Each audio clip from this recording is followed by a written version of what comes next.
You know what it is. That's right. It's time to talk money with your money nerd and financial coach. Now, tighten those purse strings and open those ears. It's the Money Talk with Tiff podcast. Hey, this is Tiffany's Take, where I answer your money questions right here on the podcast. If you want your questions answered, just go to www.moneytalkwitht.com/ask Tiffany, and I'll be more than happy to answer. So for today, I wanted to answer a question. Somebody asks, what are some time management tips that you can give? Because people are always reaching out to me and they're like, Tiffany, like, how are you able to accomplish everything that you do on a daily basis? How do you have the time? And so I wanted to hop on this episode and just give you some things that I do. So first and foremost, first, you want to figure out what's important to you, what needs to be done. I think that is the first question that you should be asking yourself and then subsequently answering. So I do something called an Eisenhower Matrix. And what that is you have 4 quadrants, right? So 4 spaces. So you can just take a piece of paper. I have it on a whiteboard, but just draw across and put it into 4 different compartments. Now, in the first compartment, which is the top left, you want to put things that are urgent and important. So these are things that need to get done, have a deadline. They're also very, very important. That will become your do first quadrant, okay? Next, on the top right-hand side, you want to do what's not urgent but important. So these are things that don't really have a time frame that you need to accomplish them in, but they are important. And that will become things that you need to schedule. Then the bottom left-hand side, you want to put things that are urgent but not important. So these are things that need to get done, but they're not super important right now. And so that will become the things that you should delegate. So get somebody else to do. And then the last quadrant, so the bottom right, would be your not urgent and not important. So these are things that aren't important, not really necessary to do, and they're also not urgent. They don't have a deadline. And that will actually become your don't do category. So you're actually not going to do anything there. So the goal is to not have anything in the don't do. In the do first, which is the first quadrant I talked about, the top left, you want to keep those to a maximum of like 6, okay? And then the rest you can just fill in as you go. Now, the reason I do that is because it allows me to put a priority on things, right? So I know exactly what I need to do and what priority they have. Now, once I do that, now I use a system, a software called Motion AI. And I'll make sure I have a link in the show notes to an article that I did on Motion so you can kind of get the details. And then also a link if you're interested in trying it out. But it's super helpful. And so I take everything that I put in the schedule, in the do first, and in the delegate, and I put it in Motion. Now, what Motion does is it automatically adjusts my calendar based on what I already have scheduled or what's coming up. And it automatically puts those task items in there. And so that way I know when I should work on things and when I shouldn't. So it keeps me on task. So to give you an example, I will, and I won't go into too much detail because you can just read the article, but I will put in like a task. It allows you to put the priority. So I just take it from my Eisenhower Matrix. If it's something that's ASAP, I make sure I mark it as ASAP in Motion, and Motion will automatically put it on my calendar. So it's kind of using the time blocking method of getting things done. And all I do every morning is look at my Motion. I'm like, okay, these are the things that I need to accomplish today. It has allowed me to not miss any deadlines. I never miss deadlines anymore because I have something that keeps me accountable. And if things do like start coming up, it also tells you if it wasn't able to schedule it when it's due. So that way you can kind of move things around in there if you need to manually. But it does a really great job. Even if I have a last minute meeting that pops up, it automatically moves everything around for me. So it takes the thought process out of getting things on my schedule, because that's where I struggled for a while. So that's what I do there. I also, in addition to that, I will use the Pomodoro method. And what that is you set a timer. You do 25-minute sprints of just straight work. You don't get off task. You don't even look at your phone, that type of thing. And then you take 5-minute breaks in between. Now, once you get to the end of 4 sprints, so 4 25-minute sessions, you're at the end of your hour and you can take a longer break. And that is helpful because you will be surprised how much you get done in just a 25-minute sprint.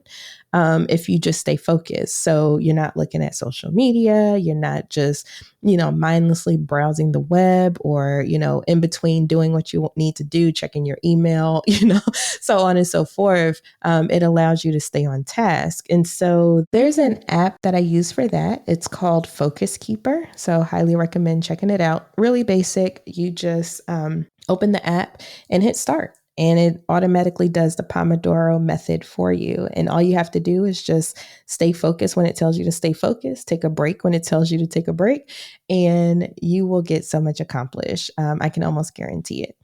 Another strategy I use for time management is eat the frog. And you're probably like, Tiffany, I'm not eating any frogs. Like, what are you talking about? But really, it's just a saying to tell you to tackle the biggest task first. So if it's something that I really don't want to do, or it's something that I know will take quite a bit of time, energy, effort. First of all, you can break it up into segments in motion. So that's a plus. So if it's like a 2-hour task, you can break it up into 30-minute segments or 1-hour segments if you don't have to work on it all at once, which is helpful. But also, once you just eat the frog and just do that thing that you are dreading doing, you will free up your mental capacity to do the other things that need to be done. So to give you an example, we all have these things that we don't want to do. Let's say, for instance, it's cleaning, because that's one for me. I'm like, I just do not feel like cleaning, right? But I notice if I don't do it, I'm constantly thinking about it. I'm like, oh, I need to clean. Oh, I need to clean. Oh, I need to do this. I need to do that. Versus if I just did it, I can free up that mental capacity for something else. I can think more clearly because I'm not constantly thinking about how I need to clean and just do it. And so take that and apply it to whatever is the case for you, whether it's knocking out writing something or reading something or doing something for your business or doing something for your employer, whatever it is. Just eat the frog, get it over with, and then you can free up your mental capacity for other more important things. So that's another strategy that I use when it comes to my time management.